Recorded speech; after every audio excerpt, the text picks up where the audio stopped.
Hello friends, this is Amar sir and welcome to Amar Classes for English YouTube channel। आज मैं बिना समय बर्बाद किए हुए 100 मार्क्स हिंदी क्लास 12 के लिए पद खंड का लेसन 1 करवक बताने जा रहा हूँ। करवक, ठीक है ना, आपके कविता सेक्शन का सबसे पहला कविता है जो मलिक मोहम्मद जायस यानी जायसी के द्वारा लिखा गया है। और ये जो कविता है करवक वो लिया गया है कहाँ से? तो लिया गया है पद्मावत। पद्मावत एक महाकाव्य है, उसका ये एक भाग है। ठीक है, तो चलिए शुरू करते हैं। तो सबसे पहले हम देख लेते हैं पिक्चर जो मलिक मोहम्मद जायसी का है। इनका जन्म 1492 जो अनुमानित है में हुआ था। किस गांव में? तो जायस गांव में। और ये जायस कहाँ है? तो अमेठी में है, उत्तर प्रदेश में। ठीक है, इनकी मृत्यु 1542 ईस्वी में। इनके पिता मलिक राजे अशरफ थे और इनके जो शिक्षा गुरु हैं वो हैं इनके जो शिक्षा गुरु थे वो सूफी संत मोहिदी और सैयद अशरफ जहांगीर। ठीक है, और इनकी जो रचनाएं हैं, ये रचनाएं मतलब किताब का नाम, इन्होंने कुल 12 किताब लिखे, लेकिन 7 ही देखने को मिलता है। नंबर 1 पद्मावत, नंबर 2 अखरावत, नंबर 3 आखिरी कलाम, नंबर 4 चित्ररेखा, नंबर 6 कहरनामा, 7 मसलनामा और ये हो गया आपका कंदरावत। ठीक है, तो ये इनके बारे में मैंने शॉर्ट डिस्क्रिप्शन बताया है। तो अब फटाफट हम चल देते हैं एमसीक्यू में। ठीक है, तो पहला एमसीक्यू आपका क्या है वो देख लेते हैं। Top 30 MCQ. आप चिंता ना करें, 12 का एग्जाम जब होगा तो मेरा वादा है आपसे, अगर आप कंटिन्यू होते हैं, ठीक है, तो आप निश्चित रूप से एमसीक्यू में आप 50 में 50 लाएंगे। चलिए, तो करवक शीर्षक कविता किसने लिखी है? तो करवक की शीर्षक कविता जो है वो किसने लिखी है? तो मलिक मोहम्मद जायसी। इनमें से कौन प्रेम पीर के कवि हैं? तो जायसी ही प्रेम पीर के कवि हैं। क्वेश्चन नंबर 3 में चलते हैं। 3 में तो पद्मावत के कवि कौन है? तो सिंपल सी बात है, पद्मावत के कवि जो हैं वो कौन हैं? तो मलिक मोहम्मद जायसी है। कवि मलिक मोहम्मद जायसी का जन्म कब हुआ था? तो 15वीं सदी 1492 में हुआ था। कब हुआ था? 15वीं सदी 1492 मतलब 1492 में हुआ था। क्वेश्चन नंबर 5, मलिक मोहम्मद जायसी का निवास स्थान कहाँ था? तो जायस कब्र अमेठी। ठीक है, ये था। क्वेश्चन नंबर 6, कवि मलिक मोहम्मद जायसी के पिता का नाम क्या था? इनके पिता का नाम मलिक शेख ममरेज। क्या था? मलिक शेख ममरेज। ठीक है, चलिए आगे चलते। क्वेश्चन नंबर 7 में 7 कह रहा है कि मलिक मोहम्मद जायसी के गुरु का क्या नाम था? तो जो कवि हैं मलिक मोहम्मद जायसी, उनके जो गुरु हैं वो कौन थे? तो ऊपर मैंने बताया था सूफी संत मोहिदी और जहांगीर सैयद। कौन थे? यहाँ पे ये मिस्टेक यहाँ पर देख लेते हैं। सूफी संत मोहदी और सैयद अशरफ जहांगीर, ये 2 आदमी थे जो ये जो है इसके जो कवि ये जो कवि मलिक मोहम्मद जायसी के जो गुरु हैं, ठीक है ना, उनका नाम, इसमें जो है बहुत सारा चीज़ एक ही जैसा लग रहा है। तो कवि मोहम्मद जायसी के गुरु का नाम सूफी संत मोहदी और सैयद अशरफ जहांगीर था। ठीक है, आगे चल देते हैं। करवक कहाँ से लिया गया? तो सिंपल सी बात है, करवक जो है एक महाकाव्य है जिसका नाम पद्मावत है। ये पद्मावत से लिया गया है। करवक कहाँ से लिया गया है? पद्मावत से लिया गया है। पद्मावत किसके द्वारा लिखा गया है? तो पद्मावत मलिक मोहम्मद जायसी के द्वारा लिखा गया है। इस पद्मावत में जो है चित्तौड़ के राजा चित्रसेन और सिंहल देश की राजकुमारी पद्मावती की प्रेम कहानी है। ठीक है, चलिए आगे चल लेते हैं। क्वेश्चन नंबर 9, सुमेरु का पर्याय है, मतलब पर्यायवाची शब्द क्या? सुमेरु का पर्यायवाची शब्द जो है वो कंचनगिरी है। क्या है? कंचनगिरी।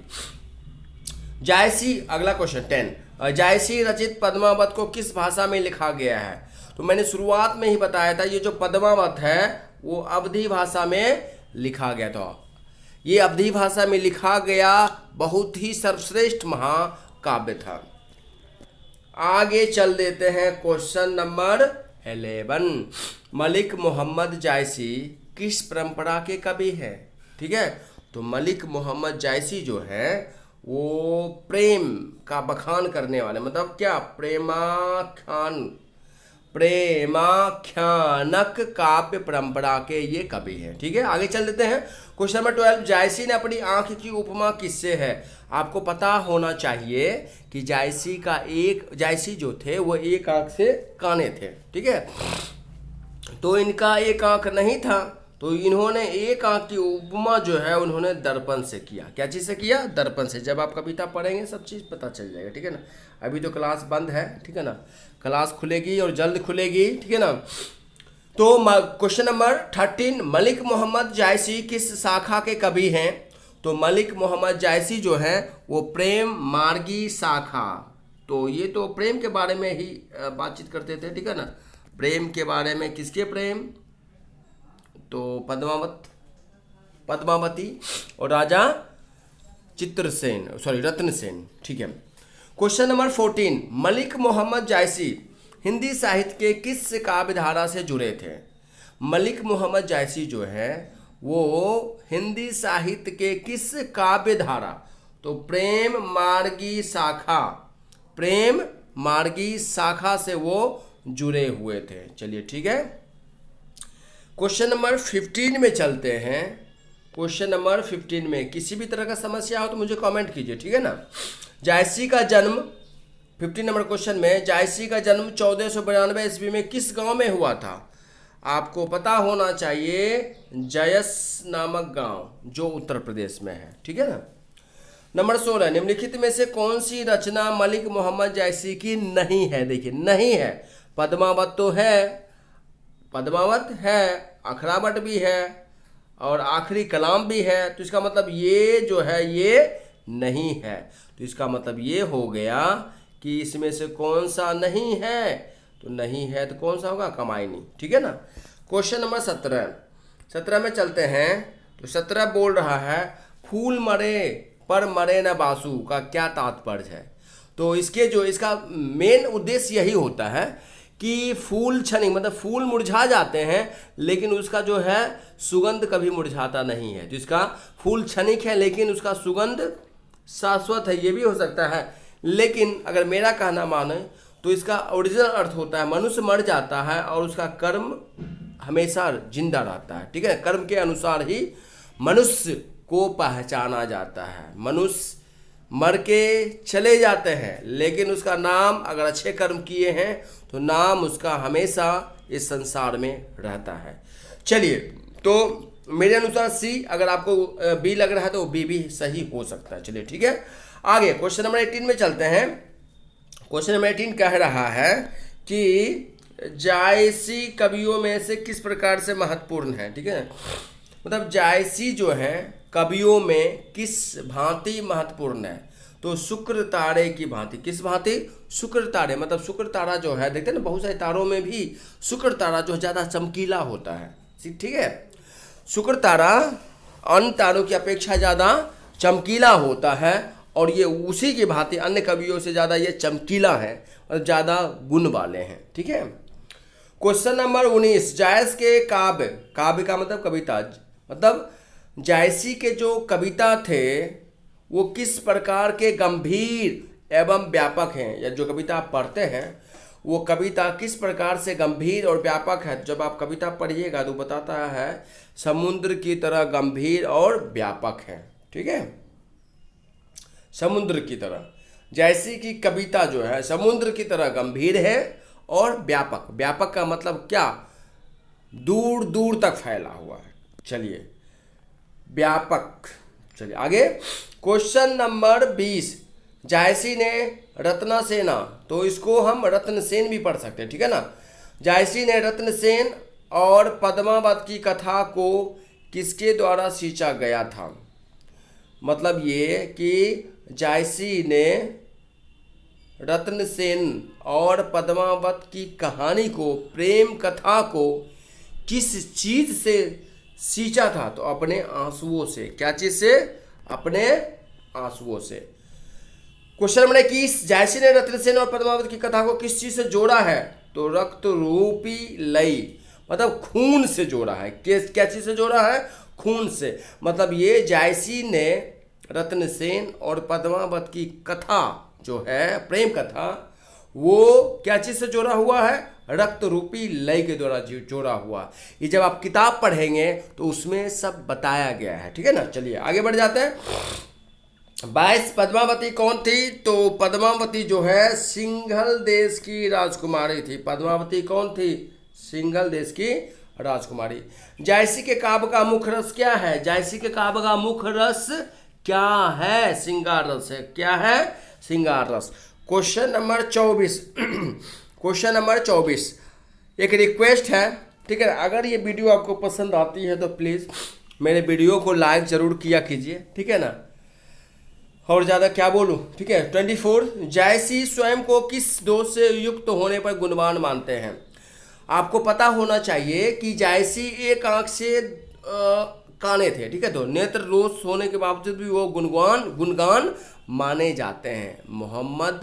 मलिक मोहम्मद जायसी जो थे वो एक आंख से अंधे थे, काने थे।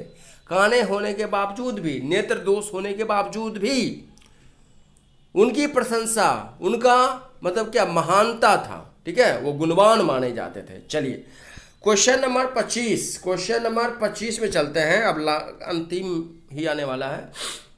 तो कभी मलिक मोहम्मद जायसी की कृतियों के नाम बताए। कृति का मतलब होता है रचनाओं के नाम बताए, तो उपयुक्त सभी हो जाएंगे, क्योंकि पद्मावत भी है, अखरावट भी है, आखिरी कलाम भी है। चलिए ठीक है। जायस के द्वारा रचित पद्मावत में किसकी प्रेम की कहानी है, तो यहाँ पर जो है दो आदमी की प्रेम की कहानी है। चित्तौड़ के राजा रत्नसेन और सिंघल देश की राजकुमारी पद्मावती। चलिए ठीक है। चलिए आगे बढ़ जाते हैं। आगे में जो है करबक में कौन सी बात पाई जाती है, तो करबक में जो है कौन सी बात पाई जाती है, करबक में प्रेम की महिमा। कौन सी बात? प्रेम की महिमा पाई जाती है। जायसी की रचना भाषा है, जायसी की जो रचना भाषा है वो कौन सा है, वो जायसी की रचना भाषा जो अवधी में है। कौन सा है? अवधी।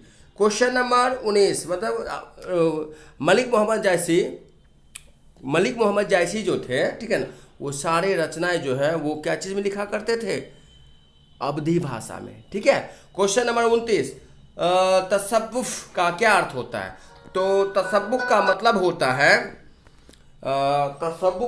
होता है आपका सूफी मत। क्या होता है? सूफी मत। चलिए ठीक है। नेक्स्ट 30, मोहम्मद जायसी की वृत्ति क्या थी, तो मोहम्मद जायसी की वृत्ति जो थी वो सारा, इसमें से सारा होगा। आरंभ, यहाँ पर सॉरी, यहाँ पर गलत लिखा गया, यहाँ पर आ होता है, ठीक है ना, आ। तो आरंभ में जायस में रहते हुए किसानी, बाद में शेष जीवन फकीरी में, बचपन में ही अनाथ साधुओं के साथ भटकता जीवन, इनमें से सभी। मतलब ये कि शुरुआत में जो है वो किसान थे, उसके बाद उन्होंने अपनी ज़िंदगी को फकीरी में बिताया, और बचपन में ही वो अनाथ हो गए थे, माता पिता उनके गुजर गए थे, साधुओं के साथ वो भटकते हुए अपने जीवन को गुजारा, इसलिए से इनमें से सभी हो जाएगा। ओके, अब जो है ये आपका जो है क्वेश्चन, मतलब लेसन नंबर 1 स्टार्ट हुआ है। अब फिर लेसन 2, लेसन 3, लेसन 4, मतलब आप घर में बैठकर MCQ तैयार कर लीजिए। ग्रुप बी के लिए हम हैं, ठीक है, ग्रुप बी के लिए हम हैं। और कल मैं आपको एक वीडियो लेकर आऊँगा, नई शिक्षा नीति 2020 जो आया है वो क्या है क्या नहीं है, बिल्कुल ही आसान भाषा में, बिल्कुल ही आसान भाषा में, ठीक है। ओके, तो बाय, फिर मिलते हैं।